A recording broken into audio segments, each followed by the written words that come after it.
ये मेरा पहला वीडियो है जहाँ पर मैं एस्ट्रोलॉजी के बारे में कुछ बात करने वाली हूँ।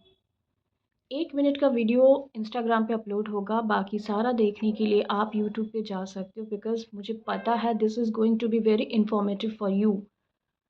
जब मैं खुद को as a normal human being देखती हूँ जिसको एस्ट्रोलॉजी का कुछ नॉलेज ही नहीं है, इनफैक्ट मैंने वो फ़ेज़ देखा है और मुझे पता है कि वो माइंडसेट क्या होता है, इंसान क्या सोचता है, उसे क्या-क्या इम्पैक्ट करता है, इफ़ेक्ट करता है।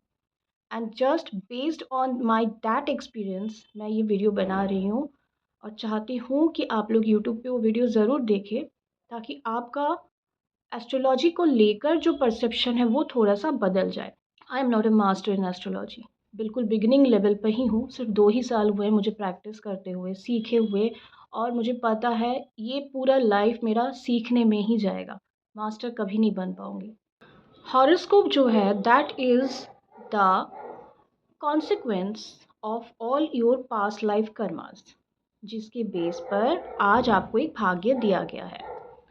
2 दिन पहले मैंने एक वीडियो देखा इंस्टाग्राम पे, इनफैक्ट आजकल बहुत ज़्यादा ये वीडियोस है जहाँ पर एक हॉरोस्कोप के एक पर्टिकुलर युति को या पर्टिकुलर हाउस को दिखा के बस बता दिया जाता है कि ये चीज़ आपके लाइफ में तो यही लाएगा, but that's not the truth. मैं शायद सिर्फ 21 ईयर्स की थी जब मुझे ये बताया गया था, किसी ने बताया था देख के, कि ये तो संन्यास लेगी। उसका इम्पैक्ट उस टाइम मेरे ऊपर क्या रहा होगा। The girl who wanted to get married, wanted to have a family and kids, और उससे ये बोला जा रहा है कि ये तो संन्यास लेगी। संन्यास का मीनिंग क्या है? ऐसे ही 2 दिन पहले जो वीडियो मैंने देखा जिसमें किसी ने ये एक्सप्लेन किया था, किसी लड़की के 7th हाउस में अगर शनि राहु की युति हो, उसका हस्बैंड तो अब्यूसिव होगा, उसका हस्बैंड तो उस पर फिजिकल टॉर्चर करेगा। That's not the truth. आपका हॉरोस्कोप आपके पास्ट में जो आपने काम किया है उसके अकॉर्डिंग बना है। मतलब जिस इंटेंसिटी के साथ आपने पहले वो काम किया होगा, उसी इंटेंसिटी के साथ आपको अभी इस लाइफ में वो कॉन्सिक्वेंस मिलेगा। तो डिपेंड करता है कि उस वक्त उस हॉर जहाँ पर वो शनि राहु की युति है आपके 7th हाउस में, तो वहाँ पर कौन सी राशि में शनि राहु की युति है, शनि या राहु किस घर के लॉर्ड होकर वहाँ पर आके बैठे हैं, क्या जुपिटर उनको देख रहे हैं, बहुत सारी चीज़ें हैं। तो ये जो एक डर सबके मन में बिठाया जाता है कि शनि राहु की युति है तो आपके साथ तो ये ही होगा। आई नो पीपल जिनके साथ ऐसा कुछ नहीं हुआ। यस ऑफ कोर्स, शादी में प्रॉब्लम्स आई, उस प्रॉब्लम से वो निकल के भी गए। कहीं पे ये हो सकता है कि वहाँ पे सेपरेशन होने के चांसेस हों, बट वो फिजिकल अब्यूज़ होगा, साथ सेक्सुअल हैरेसमेंट होगा, ये सब बातें सबके लिए एप्लीकेबल नहीं है। There are many other things to check there. अब आते हैं रेमेडी कहाँ पे काम करता है। सबको लगता है कि मेरे हॉरोस्कोप में ये है और मैं रेमेडी कर लूँ तो वो चीज़ें पलट जाएंगी। नहीं होता। कैसे होगा आप सोचो ना। सिंपल सा लॉजिक है। किसी कर्म के बेस पे आपको वो चीज़ मिली है ना, तो जब तक आपके वो कार्मिक डेब्ट्स क्लियर नहीं होंगे, रेमेडी कैसे काम आएगा। और रेमेडी एक्चुअल में कहाँ पे वर्क करता है। मान लीजिए आप अपने घर से निकले हो और आपको तमिलनाडु जाना है। रास्ते में आप भटक गए और आप पंजाब की तरफ निकल गए। कुछ देर बाद आपको पता चला, अरे मैं तो पंजाब के रूट पर हूँ, तमिलनाडु तो कहीं और है। अब उस रास्ते पर, तमिलनाडु के रास्ते पर वापस आने के लिए आप क्या करोगे? आप अपना जीपीएस स्टार्ट करोगे and then you will check what is the route towards Tamil Nadu, right? अब आप जब उस रूट की तरफ जाओगे, क्योंकि आप दूसरे रूट में निकल गए थे, आपको वापस अपने ट्रैक पर आना है, तो आपको टाइम तो लगेगा ना।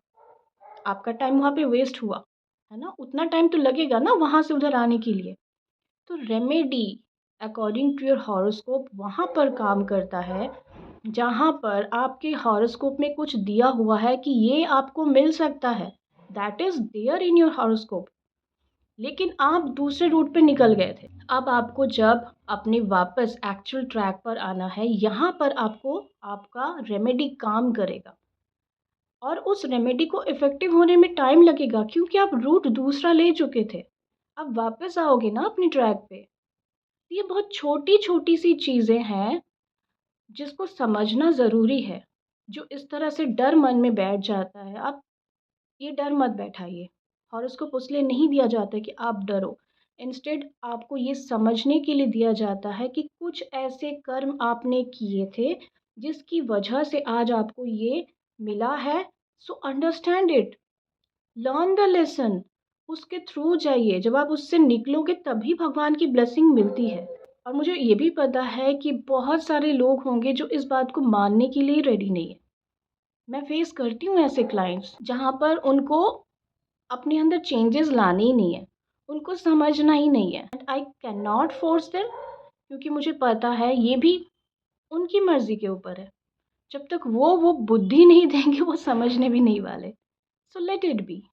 अपनी टाइम पर जब भी डिवाइन इंटरवेंशन होगा, जब भी डिवाइन टाइमिंग होगी, तो जिसे जो समझना है उसे वो समझ में आ जाएगा। हम लोग सिर्फ रास्ता दिखा सकते हैं कि आप इजीली समझ जाए, ताकि आपकी जर्नी इजी हो, थोड़ा सा फ्लो में हो, कम पेन हो। लेकिन जहाँ पर आप भगवान की मर्ज़ी के अगेंस्ट कुछ करने वाले हो और आप नहीं समझ रहे हो, तो वहाँ पर उनका इंटरवेंशन होगा। और शायद तब आपको समझ पेन के थ्रू ही आएगा। प्लीज़ हॉरोस्कोप को लेकर इतना ज़्यादा मत डरिए, उसको समझिए, उसमें सिंक होइए और अपने लाइफ के लिए एक ईज़ी पाथ लीजिए।